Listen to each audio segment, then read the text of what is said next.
abeeyo abaami n'abakyala abavubuka n'abatennyo gano ge mawulire gaffe ku ngoma nga gakusomebwa Jason ne Lady Slike. Tuula, kalira, wuliriza, nyumirwa amawulire.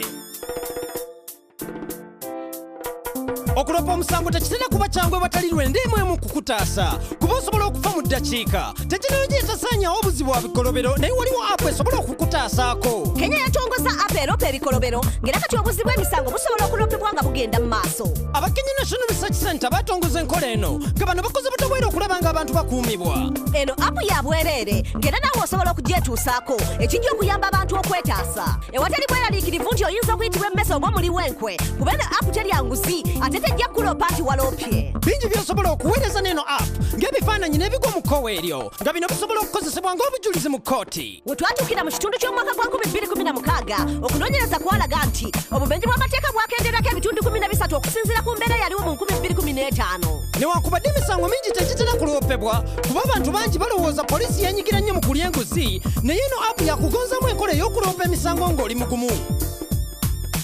Nga wakayita ennaku mbale nga yakalayizibwa, President Donald Trump yateeka omukono ku tteeka erikobaganya buli muntu yenna ali mu nsi y'Amerika mu bumenyi bw'amateeka. Naye mukulu Trump ateekebwa ku nningo olw'engeri gy'akuttemu ensonga y'abagwira mu Amerika nga bwe yeeyongera okutuukiriza ebigendererwa bye nga bwe yasuubiza. Sabbiiti eyise abagwira abatalina mpapula baakwatibwa kipayopayo era bannamawanga bangi mu Amerika ne babuna obufoofofo. Abakulira ekitongole ekiyingiza abantu mu ggwanga lino bo bagamba ti kino ekikwekweto tekirina njawulo n'ebyo ebyakolebwa ku mulembe ogwakaggwa. Wabula bizinesi nyingi zaasanyalala okwetooloola Amerika yonna olw'abakozi abagwira obutakwata ku mulimu gwonna. Mu kaweefube w'okulaga abali mu bukulembeze ababayuunya nti ebyenfuna by'Amerika biyimiridde ku migongo gy'abagwira. Ebifo bingi ebiriibwamu byaggalwawo mu bibuga by'Amerika ebiwera ne zi bizinesi ezimu ne ziggalwawo okulaga obumu n'abagwira. Ebifaananyi ebiwera 120 nga byasiigibwa abagwira bakafulu ne bibyajjibwa mu tterekerero Davis Museum ebirala ne bibikibwako engoye enzirugavu nga biwera ebitundu 2 ku buli 100 ku bifaananyi ebiri mu tterekero lino. Era ebimu ku bifaananyi byaweebwayo abagwira abali mu nsi eno. Olunaku okutali bakyala kwe kwekalakaasa okutegekeddwa omwezi ogujja nga kugoberera okwekalakaasa kw'abakyala okwasoma namungi w'abantu nga wakayita olunaku lumu nga President Donald Trump amaze okulayizibwa. Abavubuka bali luno mu by'obusuubuzi. Omusasi waffe Paul Raps kaagatuwe. Ssemazinga Africa yesinza abantu abatalina mirimu gye bakola nga bavubuka basinga tebalina musingo okutandikawo bizinesi yonna. Wabula ebbula ly'entandikwa teyali nsonga eri abavubuka abamu ku Ssemazinga. Fromba tewali yawangangukira mu Gambia ng'adduka ekilabu ky'olutalo mu Liberia mu 1989 n'addayo ku butaka mu 1991 okutunda siipa za lugabire ezaali ez'ettunzi mu Liberia.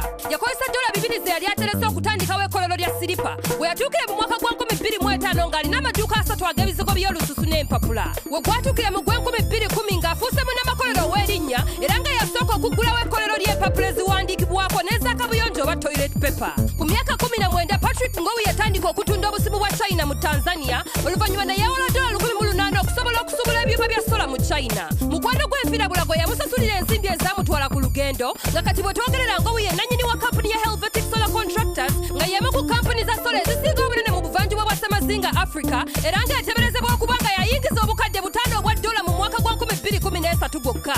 Abavubuka bangi basazeewo okufuna entandikwa okuva mu ssente ze batereseewo n'eziva mu b'enganda wamu n'emikwano gyabwe ng'engeri emu ey'okutandikawo emirimu n'okutuukiriza ebirooto byabwe. Nsigadde nze Paul Raps nga mbaweereza ku Newsbit. Weebale nnyo Paul Raps naago gatutuusaako.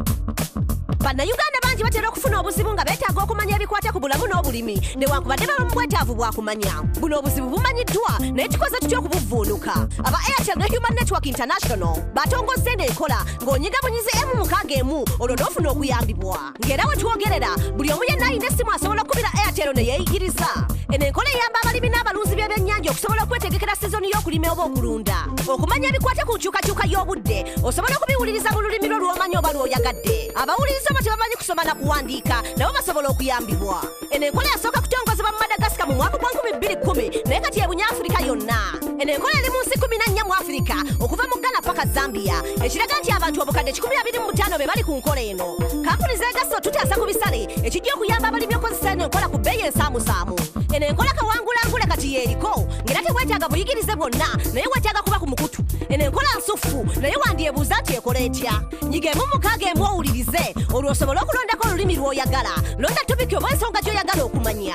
Ng'okozesa eno enkola osobola okunyumirwa gana amawulire gaffe ku ngoma ng'onyiga mukaaga ku menu yo wagira okumanya. ago ge gabadde amawulire gaffe ku ŋŋoma n'olulala tuula owuliriza amawulire amalala agokya sigadde nze Jay Sentino ne Lady Slike gano ge mawulire ku ŋŋoma wulira amawulire tuula kalira wuliriza goberera okuva mu studio mpaka ku street ge mawulire goberera engoma goberera engoma goberera engoma yes goberera engoma goberera engoma goberera engoma goberera engoma